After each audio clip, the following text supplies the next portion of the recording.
호주 야클럽TV 여러분 안녕하세요. 호토박입니다. 여러분도 호주 영주권 유학에 도전할 때 수많은 자료가 있습니다. 그죠? 그 자료 중에 도대체 내가 어디에 기준점을 두고 어떤 자료를 신뢰해야 될지 참 쉽지 않습니다. 그런 많은 자료들 속에 그래도 호주 이민성 웹사이트에 공식적으로 제공하는 호주 이민성 그 보고서 내용이 가장 확실한 기준이 되지 않을까 이렇게 생각이 듭니다. 지금 현재 호주 이민성 웹사이트에 들어가시면요, 24년, 25년도 그 이민 계획안이 지금 초안이 나와 있거든요. 그래서 각계각층으로부터 지금 의견 수렴을 하고 있어요. 그래서 요 내용을 가지고 여러분들하고 저랑 같이 이렇게 좀 살펴보면, 그러면 앞으로 이제 24년, 25년도는 호주 정부가 이민의 어떤 방향을 이렇게 끌고 가겠구나, 이런 것들을 어느 정도 가늠을 할 수 있습니다. 그리고 여러분들이 그에 대한 이제 대비라든지 좀 세부적인 계획을 세우고 도전을 또 할 수 있으니까 의미가 있을 겁니다. 자, 그래서 호토박이 준비했습니다. 24년 호주 이민 동향, 영주권 준비는 이렇게. 23년도까지는 지금 각종 그 이민의 결과물, 데이터가 나와 있거든요. 그것도 같이 한번 살펴보도록 할게요. 자, 먼저 웹사이트에 이렇게 Planning Australia's 24년, 25년 해서 이렇게 지금 이제 계획안을 올려놓고 여러 기관들로부터 지금 의견을 수렴하고 있는 그런 단계거든요. 근데 각 기관들이 이민성에 제시한 그 의견들을 보면 또 참 재미난 부분들이 있습니다.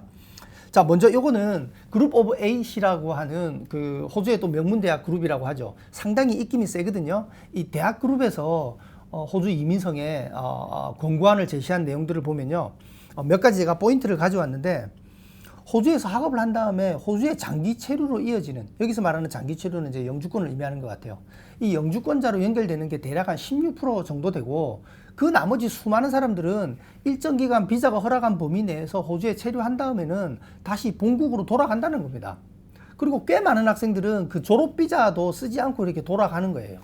그런데 이번에 호주 정부가 발표한 거는 졸업 비자 기간을 축소하고 또 나이를 낮추고 뭐 이런 것들이 굳이 그렇게 해야 되냐. 호주 유학의 가장 강점 중에 하나가 바로 졸업한 이후의 어떤 취업의 기회인데, 그것들을 그렇게 옥죄면 호주 유학에 대한 메리트가 그만큼 사라진다, 뭐 이런 이제 주장이었고요.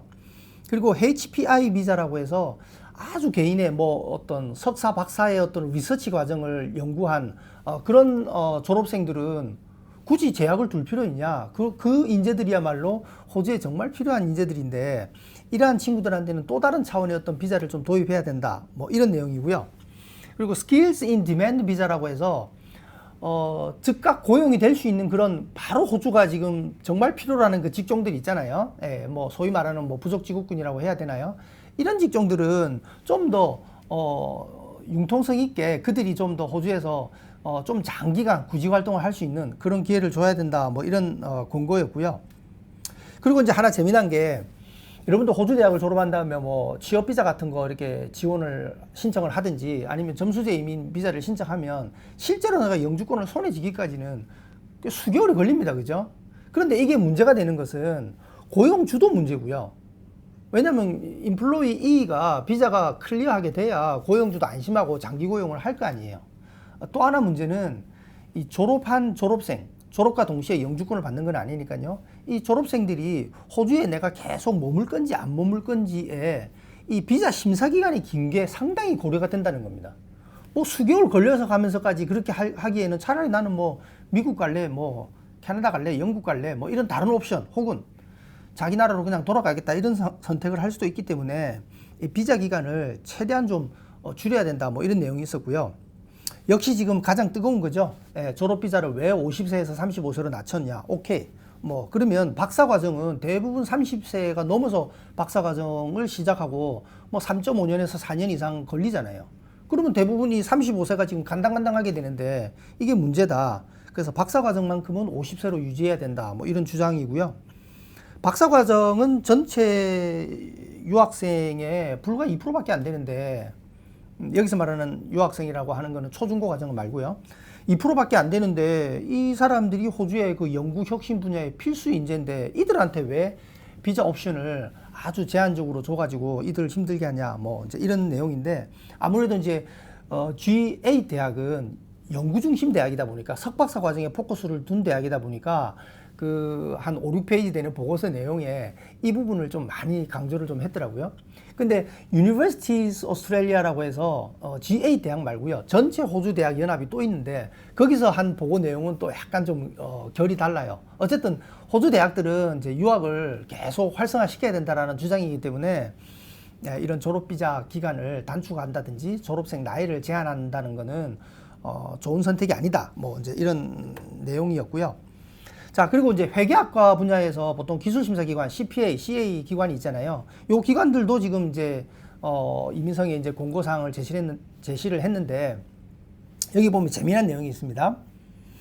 자, 2000년 이후부터 15에서 64세 사이에 실업급여를 받은 적이 있는 사람의 비율을 보면요. 예, 기술 이민자는 7.5%밖에 안 되는데, 호주 태생들은 12.5%예요. 예, 그러니까, 실업급여를 적게 받았다라는 거는 그만큼 고용이 돼서 일을 했다라는 반증이 되겠죠. 그러니까 훨씬 더 이민자들이 평균이 세금도 더 충실하게 내고, 실업급여를 막 받아가가지고 뭐 이민자들이 완전히 뭐 호주 어떤 재정을 뭐 갉아먹는다. 그 완전히 잘못된 시각이라는 거죠. 정확한 데이터를 가지고 CA, CPA에서 제시를 했고요. 그리고 석사 코스이라든지 박사 코스는 이 졸업비자 기간에 제한을 둬서는 안 된다. 그리고 이제 이 PY 프로그램 아시죠? IT, 공학, 회계 요 세 개 분야는 졸업하고 나면 바로 취업하는 데 있어서 아무래도 학교에서 잘 배웠어도 산업체에서 원하는 어떤 그런 인력이 딱 만들어졌다고 보기는 어렵잖아요. 그래서 이제 일종의 인턴 같은 기간을 거쳐서 이렇게 좀 취업에 좀 스무스하게 녹아들도록 하는 프로그램이 프로페셔널 이어라고 하는 PY 프로그램. 요게 이제 점수제 이면에서 5점을 더 주는, 뭐 아마 잘 아실 겁니다. 그죠? 그 프로그램이 여러 가지 통계 자료를 보니까 아주 호주 경제에 기여를 많이 하고 있다. 뭐 이런 내용. 그러니까 이것도 역시 이 PY 프로그램도 졸업비자 상태에서 하는 거거든요. 그러니까 졸업비자 기간을 넉넉하게 줘야 이 PY 프로그램도 충분히 할 수 있고 호주 경제 발전에 또 기여를 한다. 뭐 호주 고용 시장에 포지티브하게 작용한다. 뭐 이런 내용이었고요. 이 회계 CA, CPA 기관에서도 졸업비자를 35세가 아닌 40세 정도가 적당하지 않냐라는 이제 공고를 지금 한 상태더라고요. 그리고 또 하나 재미난 자료가 보면요. 회계라든지 재무라든지 뭐 감사 이런 분야 있잖아요. 이런 분야 전문가들의 그 수요가 2018년하고 2023년까지를 보면 상당히 많이 증가했죠. 그죠? 예. 그런데 앞으로 예상치를 보면요. 2028년이 되면 더 필요하고 2033년 되면 훨씬 더 많은 인력이 필요한데 정작 공급되는 내용을 한번 보십시오. 공급되는 내용을 보면 점점 줄어요. 그러면 호주에서 지금 실제로 필요한 인력보다는 훨씬 부족한 인력이 계속 배출이 되니까 이제 이건 문제다. 이제 이렇게 보는 거죠.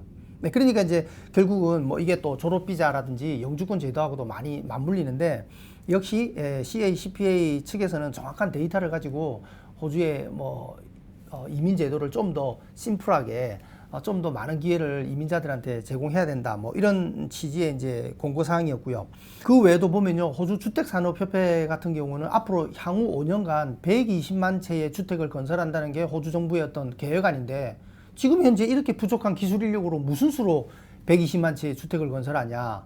그러니까 기술 이민을 훨씬 더 지금보다 더 많이 받아들여야 된다. 뭐 이런 쪽이고요. 그러나 워커스 유니언 어소시에이션이라고 해서 이제 그 노동조합이라고 해야 되겠죠. 이 노동조합에서는 호주 사람의 기술 수준을 향상시키는 게 먼저다. 기술 수준을 먼저 향상시키고 그리고 부족하면 이민자로 채우고 이렇게 해야지 무작정 이민자로 받는 건 안 된다라는 게 이제 또 노동조합 측에 아무래도 뭐 노동조합은 또 그 반대 입장을 또 대변하는 단체니까요. 이렇게 해서 뭐 각계각층에서 지금 호주 정부를 상대로 제안을 공고를 막 하고 있는 실정이에요. 그래서 이런 것들을 다 취합해가지고 이제 조만간에 24, 25년도 회계년도에 계획안이 또 나올 것 같은데 제 개인적인 생각은 기존 이민자 수 19만 명에는 크게 손을 댈 것 같지는 않고요. 패밀리라든지 이런 가족을 통한 이민보다는 기술 이민의 프로포션을 조금 더 늘리지는 않을까 뭐 그런 생각이 좀 들고 그리고 바라건대 35세로 지금 발표한 이 졸업비자에 대한 거는 조금 더 완화를 하든지 뭐 아까 그 CA, CPA에서 제시한 대로 40세 정도로 하든지 혹은 일부 직종, 호주에 당장 그 디맨드한 일부 직종에 대해서는 조금 더 다른 적용을 좀 하면 어떨까, 뭐 그런 기대를 또 한번 해봅니다. 자, 이거는 그 계획안에도 지금 24, 25년 계획안에도 이렇게 나와 있는데 호주 정부 입장에서도 이 내용을 잘 알고 있습니다. 보시면요, 호주의 그 실업률인데 뭐 역대급입니다. 지금 가장 뭐 3.7% 좀 선에서 지금 4% 이하로 이렇게 쫙 내려와 있는 상태거든요. 코로나 이후부터 계속해서 지금 인력이 부족한 그런 실정으로 이어가고 있기 때문에 이번 24, 25년도 회계년도에 이런 자료들을 충분히 감안하지 않을까 이런 기대를 해보고요. 그리고 이제 잡 베이컨시스에서 보면 확실히 뭐 지난 10년, 20년간 하고 비교를 해봐도 최근의 상황들이 가장 인력이 부족한 그런 실정이다라고 호주 통계청 자료를 또 인용해서 이렇게 올려놨더라고요. 그래서 이제 보통 이제 여러분들이 그 호주 이민 계획안이라고 하면 뭐 그때그때 즉흥적으로 막 이렇게 하는 것 같은데 그러지 않습니다. 정말 각계각층으로부터 의견을 수렴해서 애니월 단위로 이렇게 딱딱 플랜을 하는데, 여기 보시면 20년, 21년 회계연도는 16만 명으로 가이드라인을 잡았고 정확하게 16만 52명에게 영주권을 발부를 했고요. 그리고 21, 22 회계연도는 한참 이제 코로나 중앙이었잖아요. 그래서 이제 계획안보다는 좀 적은 숫자가 영주권을 발급받았지만 다시 코로나가 끝나면서 22, 23년에는 19만 명인데 19만 4명 정확하게 그 제시한 대로, 그리고 지금 현재는 올해 6월 30일 회계연도까지 24년 6월 30일까지는 똑같이 19만 명으로 돼 있고요. 마찬가지로 이 19만 명 선에 딱 맞춰서 영주권을 발급하지 않을까 이런 생각을 해봅니다. 네, 24, 25년 회계연도는 뭐 좀 늘거나 요 비슷한 숫자가 되지 않을까 이렇게 기대를 해보고요. 자, 그러면 여러분들 이제 지난 회계연도에 정확하게 이미 이제 결과물, 어떤 식으로 호주 정부가 영주권을 받았고 어떤 직종에 많이 받았고 어느 나라 사람이 영주권을 많이 받아갖고 뭐 189를 많이 받아갔는지 190을 많이 받아갔는지 정확한 이 보고서 내용을 하나씩 살펴보면 다음 연도에 또 어떻게 흘러갈지 감을 잡을 수 있거든요. 자, 요거는 호주가 매년 이민을 받은 숫자인데요. 코로나 시기 때 조금 숫자가 내려갔던 특수한 상황을 빼고는요, 항상 뭐 최근 10년 가정의 자료를 보면 19만 명으로 이렇게 거의 일정하게 이렇게 흘러갑니다. 그래서 간혹 뭐 이제 호주 영주권 힘들어졌다, 어려워졌다 뭐 이런 얘기들 많이 하시는데, 전체 수에는 변함은 없고요. 다만 나이가 많고 영어가 부족할수록 힘들어지는 건 맞고요. 나이가 젊고 영어가 유리할수록 오히려 더 기회는 주어지는 그런 형국으로 흘러간다, 이렇게 이해하시는 게 맞을 것 같고요.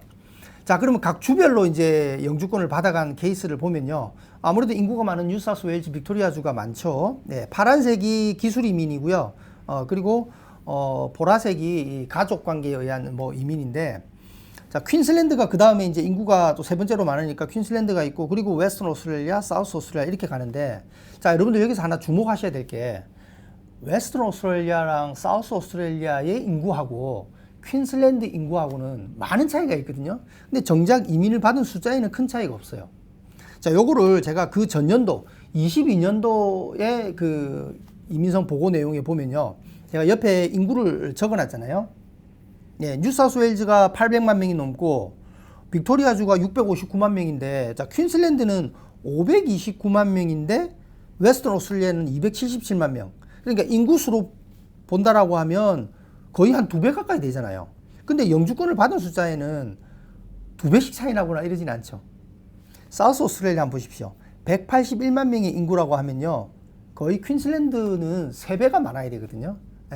3배가 더 많아야 되는데 실제로 영주권을 받은 케이스는 뭐 2배도 채 안 되잖아요. 그만큼 퀸슬랜드가 영주권을 받기가 타주에 비해서는 좀 더 팍팍하다. 이런 것들은 이런 데이터를 가지고 충분히 여러분들이 감을 잡을 수가 있고요. 자, 좀 더 정확하게 그럼 보려면 호주 전체 인구 말고 우리는 이제 영주권은 유학생끼리의 경쟁이니까 유학생 수만 가지고 본다라고 하면 이게 이제 한 1년 남짓 지난 데이터이기 때문에 조금 지금은 이거보다 유학생 수가 좀 더 늘어나긴 했을 텐데, 뉴사우스웨일즈가 24만 명, 빅토리아가 18만 7천 명, 퀸슬랜드가 9만 명이 넘죠. 뭐 지금은 퀸슬랜드가 10만 명 넘은 것 같아요. 근데 어쨌든 이 비율은 일정합니다. 근데 보시면요, 웨스턴 오스트레일리아랑 사우스 오스트레일리아가 유학생이 4만 명이 채 안 되는데, 퀸즐랜드는 9만 명이 넘는데 아까 여러분들 그 보셨던 영주권 받아간 숫자는 보십시오. 네, 조금 더 많잖아요. 그러니까 훨씬 더 경쟁적으로 친다 그러면 유학생 수는 상당히 많은데 영주권을 발급받는 숫자는 훨씬 적으니까 경쟁이 더 높다고 이렇게 볼 수가 있죠. 자, 여러분들 영주권 유학에 도전할 때 취업 이민, 점수제 이민 이걸 가지고 이제 고려를 많이 하고, 그리고 또 189냐, 190이냐, 491이냐 이런 걸 이제 고려를 하게 되잖아요. 근데 일반적으로 제가 다른 영상에서도 많이 말씀드렸지만 취업 이민보다는 점수제 이민의 무게를 좀 더 둬요. 왜냐하면 취업 이민은 호주 대학을 졸업한 다음에도 뭐 3년, 4년, 5년 이상 시간이 걸릴 수가 있거든요. 전공에 따라서. 그러나 점수제 이민은 내가 어느 주에서 공부했냐에 따라서 차이가 있긴 하지만 대부분 졸업하고 1, 2년 안에 결정이 나요. 그러다 보니까 거의 대부분의 학생들은 우선적으로는 점수제 이민으로 영주권을 받으려고 방향 설정을 하고 이렇게 진행을 하게 되는데, 그때 189라고 하는 연방정부 점수제로 영주권을 받기에는 전국에 있는 나와 같은 전공자 모두와 경쟁을 해야 되기 때문에 나이도 거의 뭐 만점 풀에 들어가고 영어 점수도 만점 풀에 들어가고 뭐 그 외에 기타 뭐 지역 점수 이런 것들을 다 감안했을 때 일부 숫자가 189를 받게 되거든요. 그래서 현실적으로 좀 제대로 알아보신 분들은 호주 영주권 유학에 도전한다, 그리고 자기가 어느 정도 영어가 된다라고 하면 거의 다 190에 포커스를 두고 도전을 하게 돼요. 자, 여기 한번 보십시오. 190의 쿼터가 퀸즐랜드가 900명인데 사우스 오스트레일리아가 오히려 더 많죠. 1100명. 웨스턴 오스트레일리아는 1500명. 근데 아까 왜 유학생 수 보셨죠? 퀸즐랜드가 웨스턴 오스트레일리아나 사우스 오스트레일리아에 비해서 유학생 수로는 거의 2.5배 이상이 되는데 오히려 190 수는 적어요. 491 한번 보십시오. 점수제 이민에서 190도 불리하다라고 하면 491까지 가게 되잖아요. 491은 더 난감합니다. 퀸즐랜드는 650명. 캔버라하고 비슷하죠. 그 인구 작은 캔버라하고 비교했을 때 인구가 퀸즐랜드의 10분의 1밖에 안 되는데도 491의 숫자는 비슷해요. 근데 사우스 오스트레일리아는 1200명으로 더 많고 웨스턴 오스트레일리아도 퀸즐랜드보다 더 많잖아요. 그래서 여러분들이 이거를 감안해서 이렇게 앞에 제가 말씀드렸던 화면이랑 이렇게 같이 한번 비교를 꼭 한번 해서 계산으로 한번 해보면요. 제가 대충 이렇게 계산을 해봐도 퀸즐랜드가 ACT랑 사우스 오스트레일리아랑 웨스턴 오스트레일리아에 비해서는 퀸즐랜드가 점수제 이민으로 나아가려고 할 때는 대여섯 배 이상 경쟁은 더 높다. 이렇게 계산이 아마 될 겁니다. 그래서 여러분들 영주권 유학에 도전할 때 꼭 이걸 감안을 해보시고요. 지금 제가 이 설명드린 내용을 조금 더 차근차근 살펴보고자 하시는 분들은 제가 밑에 링크를 올려드릴게요. 점수제 이민, 취업 이민, 제가 이거 비교해놓은 영상이 있거든요. 그 영상을 한번 보시고요. 그 다음에 어느 주에서 공부할 것인가, 어느 주에서 공부하냐에 따라서 내가 190 점수제 이민이 가능하냐 안 가능하냐가 달라지거든요. 이거는 주정부에 따라 달라지는 거지 학교에 따라 뭐 명문대학 졸업했다고 뭐 영주권이 더 잘 되고 이런 개념이 아니기 때문에 이것도 제가 밑에 링크를 올려드릴 테니까 그 영상을 같이 한번 보시면 이 내용은 충분히 아마 이해가 될 겁니다. 자, 그럼 세부적으로 각 주별로 어떤 비자로 영주권을 많이 받아가는지 한번 살펴보면요. 자, 첫 번째가 뉴사우스웨일즈주인데 확실히 취업 이민이 많죠. 아무래도 가장 큰 시장이니까 취업 이민이 많습니다. 다만 취업 이민은 졸업하고도 3년, 4년, 5년 이상의 시간이 걸리니까 그 동안에 계속 내가 임시 취업 비자 같은 걸로 일을 하고 나중에 영주권을 해야 되니까 우선적으로는 점수제 이민을 고려한다라고 하면 이런 대도시는 좀 불리한데, 자, 밑에 한번 보시면 그래도 뉴사우스웨일즈는 190도 8,600명 꽤 많이 있습니다. 그죠? 그리고 리저널이라고 돼 있는 거는 뭐 494, 491이라고 하는 지방 지역의 더 작은 도시죠. 지방 지역 도시 같은 데서 점수제 이민이나 취업 이민을 했을 때는 이제 리저널로 잡히는데 그 숫자도 뉴사우스웨일즈가 꽤 되고요. 자, 그리고 빅토리아주는 보면 뉴사우스웨일즈보다는 좀 작지만 역시 취업 이민 숫자는 꽤 되는데 190도 한 8,000명 정도 되죠. 자, 그러면 퀸즐랜드를 한번 보십시오. 확실히 작죠, 취업 이민이. 근데 더 난감한 거는 190 숫자 한번 보십시오. 너무 작죠. 그래서 확실히 190에는 불리하다는 겁니다. 그리고 여러분들 앞에 보셨던 빅토리아주하고 뉴사우스웨일즈주는 그럼 여기는 대도시 멜번 시드니인데 여기서 공부해도 190이 되네? 아닙니다. 190은 다른 주에서 공부한 다음에 그 주로 올 수도 있거든요. 이 빅토리아주, 뉴사우스웨일즈주 같은 경우는요. 빅토리아주는 아무 조건도 없어요. 타주에서 공부해도 빅토리아 가서 나는 빅토리아 점수만 되면 190을 하겠다. 즉 빅토리아 주에서 공부한 사람이 타주에서 공부한 사람하고 같이 경쟁을 해야 되는 거니까 불리해지는 거죠. 퀸슬랜드는 쿼터 자체가 작아서 너무 불리한 거고요. 그러나 다른 주들은 뭐 예를 들어서 웨스턴 오스트레일리아, 웨스턴 오스트레일리아 주에서 공부한 사람끼리의 어떤 경쟁 시스템, 아델레이드에서 공부한 사람끼리의 경쟁 시스템, 이게 사우스 오스트레일리아 제도고, ACT 캔버라 같은 경우도 캔버라에서 공부한 사람끼리의 어떤 경쟁 형식이거든요. 그래서 어떤 주를 선택하냐에 따라서 내 영주권의 가능성은 아주 달라질 수 있기 때문에 꼭 여러분들이 계획을 세울 때는 전문가의 조언을 좀 바탕으로 해야 됩니다. ACT 한번 보십시오. ACT가 1625명인데 이 퀸슬랜드가 1960명이잖아요. 인구가 10배 이상 많은데요. 그 다음에 SA주 보십시오. 4,000명이 넘죠. 훨씬 더 많습니다. 그리고 웨스턴 오스트레일리아도 3,000명. 그리고 웨스턴 오스트레일리아는 취업이민 숫자도 꽤 됩니다. 그죠? 그래서 웨스턴 오스트레일리아는 취업이민, 점수제이민 둘 다 양쪽을 한번 고려해보고 도전해볼 수 있는 또 그런 지역이 아닌가. 그런 생각도 들고요. 노던 테리토리도 상당 부분 190도 있고 491도 있는 것 같고요. 리저널 하면 대부분 494 취업이민도 있지만 지방지역 점수제이민 491이라는 점수제이민이 더 많기 때문에 노던 테리토리 그리고 이 타스메니아 같은 경우도 꽤 많은 사람들이 취업이민보다는 점수제이민으로 영주권을 해결한 케이스라고 보면 되겠고요. 자, 그러면 어떤 직종으로 영주권을 많이 받아갔는지, 영주권을 많이 받아간 직종 탑 10을 보면요. 아무래도 간호사가 제일 많죠. 그리고 회계사, 회계사도 거의 여전히 꽤 많이, 어카운턴트도 많이 영주권을 받는 직종이고요. 자, 그리고 세 번째하고 여덟 번째 있는 거는 같은 IT입니다. 그죠? 조금 달리 분리되어 있는 직종이긴 한데 소프트웨어 프로그래머하고 ICT 비즈니스 시스템 어널리스트하고 같은 IT 계열이니까 요 두 개를 합친다 그러면 회계보다 더 많겠죠. 그래서 간호 다음으로는 IT가 두 번째다 이렇게 이해를 하시면 되겠고요.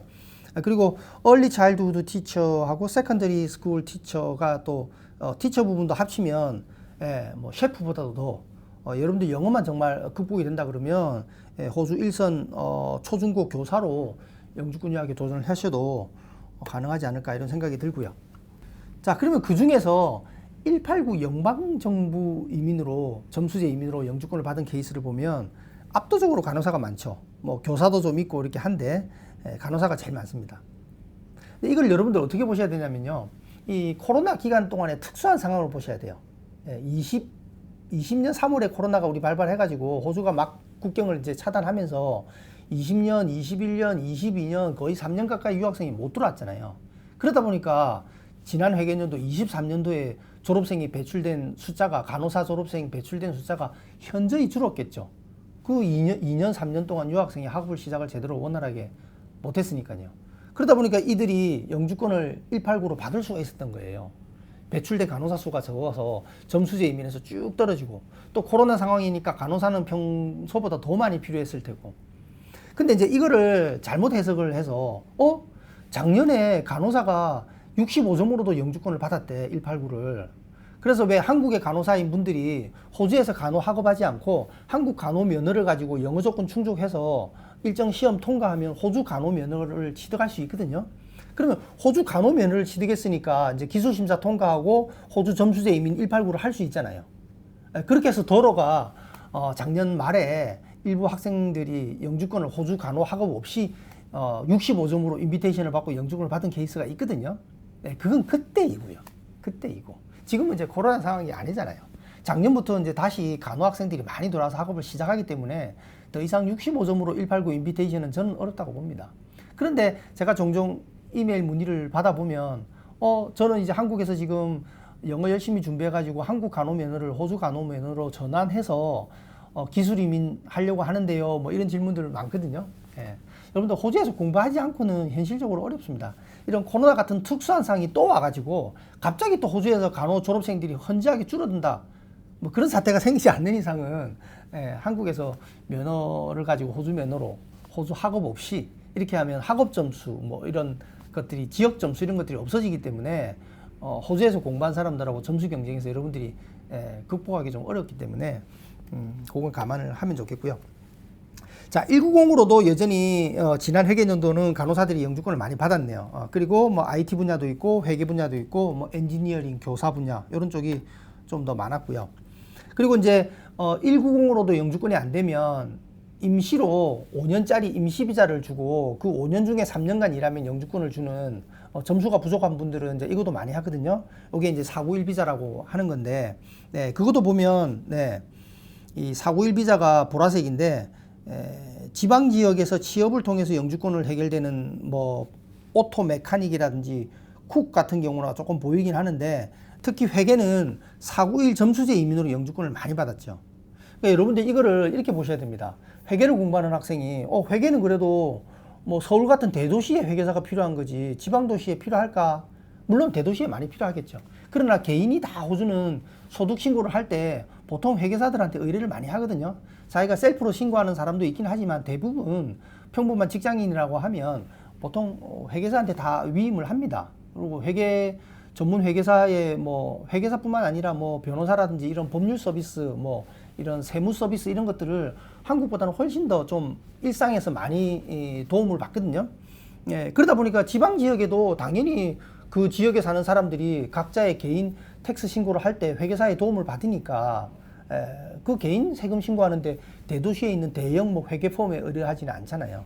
그래서 지방 도시에서 회계사 쪽으로도 점수제미 상당히 많이 이루어졌다. 이렇게 이해를 하면 되겠고요. 자, 그런데 이거를 주별로 보면 재미난 현상이 벌어집니다. 특히 491 비자로 491이 보라색인데 491 비자로 사우스 오스트레일리아가 압도적으로 많죠. 그런데 퀸즐랜드 한번 보십시오. 예. 아딜레이드의 절반도 안 돼요. 예. 그러니까 여러분들이 어쨌든 제가 반복해서 말씀드리지만 점수제 이민으로 영주권을 손에 쥐겠다라고 하시는 분들한테는 어떤 학교를 망하고 현재 제도로서는 퀸즐랜드 지역은 타 지역에 비해서 많이 불리한 지역이다. 이렇게 이해를 하는 게 맞을 겁니다. 그리고 취업 이민만 놓고 본다 그러면 IT가 꽤 많은 사람들이 취업 이민으로 영주권을 받은 케이스입니다. 회계사는 주로 491까지 내려가는 점수제 이민으로 영주권을 많이 받는 반면에 IT 분야는 주로 취업 이민으로도 영주권을 상당히 많이 받아요. 그래서 여러분들이 IT를 준비한다라고 하면 내가 한국에서 IT 관련 분야 뭐 경력이 한 2, 3년 있는데요. 혹은 내가 전공은 IT가 아니었지만 뭐 학원을 통해서 IT 기술을 좀 익힌 다음에 회사에서 한 3, 4년 경력이 있습니다. 이런 분들은 그 자체만 가지고 바로 기술심사 통과해서 이민을 할 수는 없어도 호주에 오셔가지고 IT를 공부한다라고 하면 자기가 영어가 아주 능수능란하고 뭐 나이도 만점에 들어가고 뭐 이렇게 하면 모르겠지만 그렇지 않다라고 하면 한국에서 그래도 IT 경력이 좀 있으면 그걸 잘 살리면 호주에서 학업하는 동안에 뭐 인턴 경력도 잘 쌓고 PY도 잘 하고 하면 충분히 취업 이민으로도 가능성이 높은 직종이 IT라고 볼 수가 있겠습니다. 자, 이거는 이민을 많이 한 직종 탑 5만 제가 가지고 왔는데 재미난 현상이 22년, 23년 그래프를 한번 보십시오. 예, 둘 다 간호사가 제일 많았는데요. 근데 특이한 거는 23년도에는 초록색이 엄청 많이 보이죠. 네, 초록색이 189예요. 189로 영주권을 많이 받았고 하늘색은 190이라는 겁니다. 그러니까 22년도만 해도 간호사가 초록색이 거의 없었는데 23년도에 갑자기 초록색이 저렇게 많이 늘어났죠. 특히 여러분들 그 밑에 숫자를 보면요. 22년도는 간호사가 5,000명이 채 안 됐어요. 그런데 23년에는 10,000명이 넘었거든요. 막대 그래프 길이는 비슷해 보여도 밑에 숫자가 다릅니다. 2배 이상이었어요. 근데 그 2배 이상의 대다수가 189로 받았고, 이거는 제가 아까 말씀드렸던 그 현상, 코로나 현상 때문에 갑자기 간호학과 졸업생은 현저히 줄고 간호사는 많이 필요하고 하면서 일시적으로 점수가 내려갔던 거지, 이게 다시 원래대로 돌아가면 22년도 그래프로 돌아가게 되겠죠. 그럼 여러분들이 한국에서만 간호를 공부하고 호주 간호사 면허를 전환한 다음에 호주에서 공부하지 않고 189로 영주권을 받겠다라는 그 계획은 22년 그래프로 다시 돌아갈 것이므로 어렵다라고 보셔야 됩니다. 어느 나라가 호주에 이민을 많이 했나요? 예, 인도가 제일 많네요. 과거에는 중국이 좀 많았는데 최근 몇 년 사이는 이제 인도가 항상 제일 많고요. 아무래도 영어적인 조금 또 우위도 작용을 하는 것 같아요. 유학생도 물론 많이 오기도 하고요.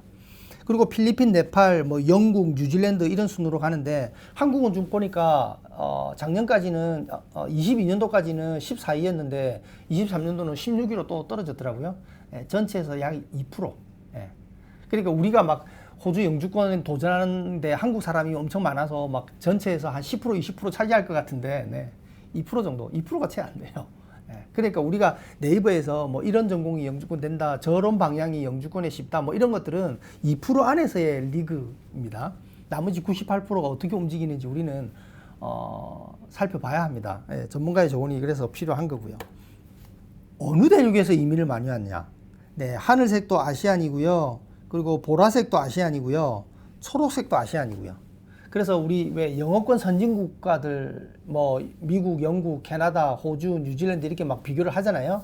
그 어떤 영어권 선진 국가랑 비교를 해도 호주가 가장 아시아 친화적이에요. 뭐 아시아 태평양 지역에 있으니까 뭐 미국이라든지 영국, 캐나다보다는 훨씬 더 아시안들이 특히 동남아시아 쪽, 뭐 동아시아 쪽 이런 쪽에서 호주로 많이 옵니다. 그래서 아마 그 같은 이민자라고 하도 미국의 그 이민자의 어떤 그 인구 구성하고 영국의 어떤 이민자들의 어떤 인구 구성하고 호주하고는 좀 많이 달라요. 그래서 훨씬 더 아시안 비율이 좀 높다 보니까 좀 더 이질감이라든지 또 문화적인 어떤 좀 뭐라 그럴까 그 차이 이런 것들이 좀 덜 느껴지는 것 같아요. 적응에도 훨씬 호주가 좀 더 편하지 않나 이런 생각을 조금 해봅니다. 실제로 뭐 아시안 레스토랑도 워낙 뭐 한식당뿐만 아니라 뭐 타이, 뭐 중국 말할 것도 없고요. 뭐 인도 레스토랑 해도 정말 아시안 레스토랑도 잘 갖춰져 있고 뭐 웨스턴 스타일의 레스토랑도 물론 많고요. 자, 최근 들어서 문제죠. 학생비자 거부율이 너무 높아졌습니다. 학생비자가 23년, 24년 회계연도로 접어들면서 압도적으로 지금 20%까지 지금 학생비자 거주율이 올라가고 있고, 제가 지난 영상에서도 말씀드린 대로 호주가 3월 23일부터 지금 학생비자 제도를 이제 바꿔서 학생비자 심사를 강화하고 있잖아요. 그래서 여러분들이 학생비자 받는 데 있어서 까다로운 심사 조건에 들어가는 분들이라고 하면 하루빨리 수속해서 호주에 오려고만 하지 말고요. 한 1년 정도 좀 느긋하게 시간 여유를 좀 갖고 충분히 한국에서 호주 비자에 거절될 수 있는 그 요소를 좀 줄여나가는 그런 시간을 좀 갖는 게 좋을 것 같아요. 그래서 그 학생 비자 어떻게 준비해야 될지 그 영상도 제가 밑에 링크를 올려드릴 테니까 그거도 함께 살펴보시면 되겠습니다. 그래서 호토바기가 영주권 유학에 도전하는 여러분들에게 지난 10여 년간 이 일을 하면서 뭐 영원히 앞으로도 영원히 변하지 않을 3대 원칙, 네. 전공 선택, 지역 선택, 학교 선택. 전공은 여러분들이 어느 정도 이제 객관적으로 좀 선택을 해요. 왜? 자신의 영어로 할 수 있는 전공이 있고 입학이 되는 전공이 있고 학업 기간에 따라서 내가 얼마의 학비가 들어갈지 이런 것들이 어느 정도 계산이 되기 때문에 전공 선택은 그래도 곧잘 하시는데 지역 선택. 여전히 대도시에서 공부하면 뭔가 기회가 더 많을 것 같은 그런 오류를 범하시는 경우가 좀 종종 있는데 자신이 점수제 이민에 포커스를 둘 건지 지역 이민에 포커스를 둘 건지 이런 것들을 좀 전문가와 잘 상의를 해서 이 지역을 우선 선정을 하고 주정부를 선정하고 그 다음에 그 주 내에 있는 학교를 비교하는 게 처음부터 학교부터 꼭 집어넣고 뭘 끼워 맞추려 그러면 영주권의 가능성이 그만큼 떨어지게 됩니다. 그리고 필수 3요소 나이, 영어, 돈 이 셋 중에 하나라도 여러분들이 핸디캡이 있다 그러면 영주권 유학에는 도전 안 하는 것도 좋은 선택이 될 수 있습니다. 이상 24년도 호주 이민 동향에 대해서 같이 한번 살펴봤는데요. 도움이 되셨기를 바라고요. 좋아요, 구독 부탁합니다. 감사합니다.